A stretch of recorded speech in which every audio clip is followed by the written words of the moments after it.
आप सभी को जय मसीह की। मैं परमेश्वर को धन्यवाद देता हूँ। प्रभु ने सुंदर समय दिया कि हम परमेश्वर के कलाम से सीखें। मेरे साथ पढ़ेंगे दूसरा राजाओं की पुस्तक 6 अध्याय उसका 12 पद को हम पढ़ेंगे। एलीसा जो इस्राएल में भविष्यद्वक्ता था, वह इस्राएल के राजा को वे बातें भी बताया करता था जो तू सैन की कोठरी में बोलता था। प्रभु इन वचन के अनुसार हम सबको आशीष दे। परमेश्वर यहां पर एक प्रभु के दास के बारे में गवाही दे रहा है। एलीसा नामक का प्रभु का दास जो एलिय्याह के साथ में सेवा करता था। एलिय्याह जब उठा लिया गया, उसके बाद एलीसा का सेवकाई शुरू हुआ और परमेश्वर एलीसा के बारे में यह बात का गवाही देता है कि एलीसा, लिखा है वचन में, हमने पढ़ा 12 पद को, एलीसा जो इस्राएल में भविष्यद्वक्ता है। कहां? इस्राएल देश में। इस्राएल देश में बहुत सारा भविष्यद्वक्ता है, लेकिन एक ऐसा नामी भविष्यद्वक्ता है जिसका नाम इस्राएल है, जिसके बारे में स्वयं एलीसा अपने बारे में गवाही नहीं दे रहे कि मैं इस्राएल का भविष्यद्वक्ता हूं। नहीं, इनका गवाही स्वयं लोग दे रहे हैं, इनका गवाही स्वयं परमेश्वर दे रहे। प्रियों, हम पास्टर हैं या प्रोफेट हैं या सुसमाचार सुनाने वाले हैं या हम हिलार हैं या जो कुछ भी है, हमारे नाम के आगे जो कुछ भी लिखा हुआ है, लेकिन मैं आपसे कहना चाहूंगा हमारा परिचय हम ना दे, लेकिन हमारा परिचय लोग और परमेश्वर देना चाहिए। एलीसा का परिचय स्वयं परमेश्वर दे रहे, लोग दे रहे कि एलीसा इस्राएल देश का एक भविष्यद्वक्ता है। और उनका काम क्या था? भविष्यद्वक्ता का काम लिखा है, वह इस्राएल के राजा को वो बात भी बताया करता था जो बात परमेश्वर के वचन में लिखा है। जो राजा अपने शयन की कोठरी में जो बात बोलता था, उस बात को परमेश्वर का दास एलीसा राजा को बताता था।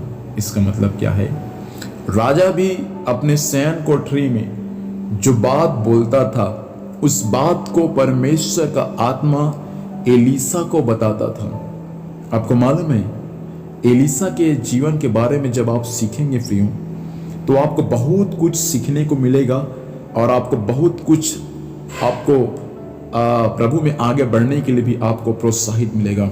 जब नामान कोढ़ी एलीसा के पास प्रार्थना करवा के जब जा रहा था, कोढ़ से चंगा होकर, गेहजी जब उनके पीछे में गया और जब सोना चांदी और कुछ कपड़ा जब मांगा और उसके बाद जब वापस ले आया, तब बाइबल ये सिखाता है, गेहजी से पूछे तू कहाँ गया था? तब वो बोलता है मैं कहीं नहीं गया था, मैं घर ही में था।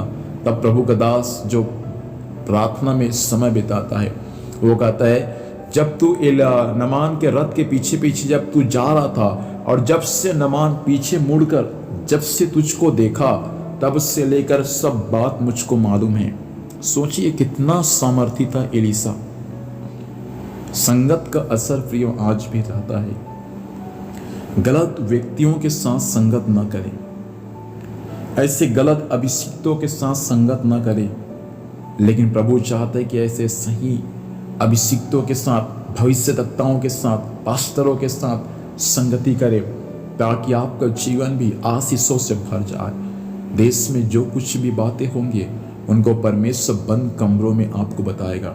यदि आपके जीवन में प्रार्थना का भूख और प्यास है, तो देश का जो कुछ भी कार्य होगा, कल या परसों किसी ने मुझको कहा कि एक देश का सरकार है, वो देश का सरकार कुछ नियम लागू करने से पहले पास्टर के पास में जाता है और उससे सलाह लेता है, और उसके बाद जब प्रार्थना करता है, सलाह देता है, उसके बाद वो उस देश में नियम लागू करता है। हमारे देश में परमेश्वर आपके द्वारा ऐसा करेगा। प्रभु चाहता है कि हम प्रार्थना में इन दिनों में समय को बिताने वाले बन जाएं।